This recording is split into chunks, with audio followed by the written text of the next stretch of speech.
Sir जय Hind, colonel SS Pathania sir, जय हिंद। बहुत बहुत शुक्रिया समय देने के लिए। Thank you sir.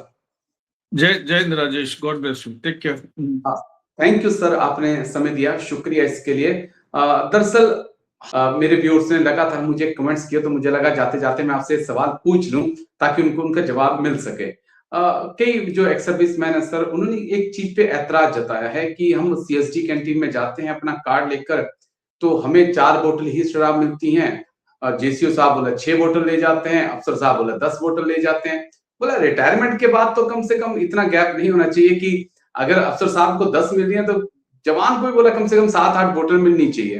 बोला ये जो गैप है बहुत ज्यादा कर दिया है। जब तक सर्विंग थे समझ में आता था, लेकिन रिटायरमेंट के बाद भी एक ने तो और कहा कि मैं गाड़ी लेने गया सर, मुझे कहा गया कि तू 800 सीसी से ऊपर की गाड़ी नहीं ले सकता। बोला मैं रिटायर्ड हूं, आज मेरे पास पैसा है, मैं ले सकता हूं, मेरी वो काबिलियत है।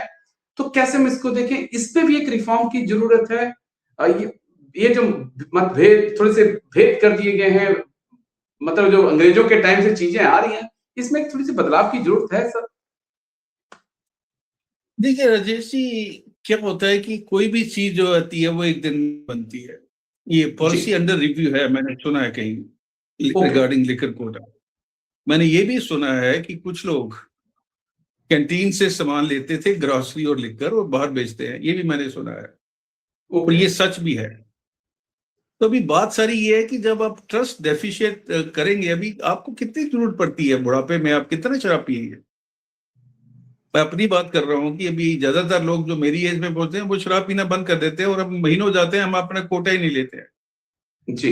तो ये सारी बात है म्यूचुअल ट्रस्ट की, और कहीं ना कहीं आपकी बात में वजन है। लेकिन जो हमारा जो ट्रेंड चल पड़ता है, क्योंकि मैंने एक चीज नोट की है, हमारे जो एक्स सर्विसमैन है कहीं ना कहीं रिटायरमेंट के बाद वो ना सोल्जर रहते हैं ना अच्छे सिटीजन होते हैं, तो बीच में अटक के रह जाते हैं, और जहां उनको मिलता है वो अपना रोष प्रकट कर लेते हैं।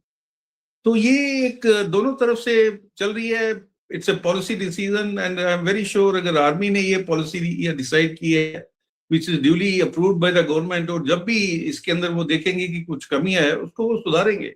कहीं मैंने पढ़ा था ये कि जो लिकर वाला कोटा है इसको शायद बराबर किया जाएगा, but then it cuts both ways. तो ये है, कुछ कमियां हैं सिस्टम में, कुछ कमियां हैं हमारे लोगों में भी, तो हमें दोनों साइड देख के चलना पड़ेगा। वो मैं खुद गाड़ी लेने के लिए गया था, मैं अपनी बात बता रहा हूँ, तो मेरे को कह दिया कि भाई तुम आप जो है ना सर, ये इसके ऊपर की गाड़ी नहीं ले सकते, आपको सिर्फ जो बेस मॉडल है वही मिलेगा। मैंने कहा कि मैं अफोर्ड कर सकता हूँ, मैं आपको पैसे दे रहा हूँ ना।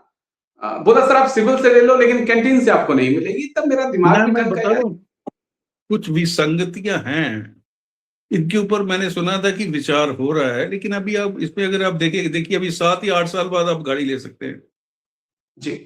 अभी भाई अगर मैं गाड़ी ले रहा हूं, मैं 5 साल बाद क्यों ना लूं? बिल्कुल। लेकिन वो उन्होंने एक पॉलिसी निकाली हुई है, और पॉलिसी का जो है उसके रेमिफिकेशन, इसमें पूरी एनालिसिस होती है, विश्लेषण होता है, और उसके बाद ही कोई चीज शुरू की जाती है। अभी आपने ये भी देखा होगा, कभी आप ईसीएचएस में जाए, पोली क्लिनिक में जाए, वहां भी कुछ लोग जो है वो अफसर के खिलाफ अपना रोष प्रकट करते हैं कि नहीं जी तुम्हारी लाइन क्यों, हमारे लिए क्यों नहीं। तो ये सारी चीजें चलती रहेंगी, ये समाज का हिस्सा है, ऐसे रिएक्शन आते रहेंगे, और उसके बाद जो पॉलिसी मेकर्स हैं they will make a policy based on the input which they receive. चलिए इंतजार रहेगा, लेकिन शायद इसमें थोड़ा चेंजेस की जरूरत तो है। मेरे को भी महसूस हुआ जब मैं पहली बार गाड़ी लेने पहुंचा। लेकिन शुक्रिया, बहुत बहुत शुक्रिया आपका कर्नल एसएस पठानिया सर, आपने समय दिया। थैंक यू सर, जय Hind, take care. Thank you sir, thank you. जय राजेश।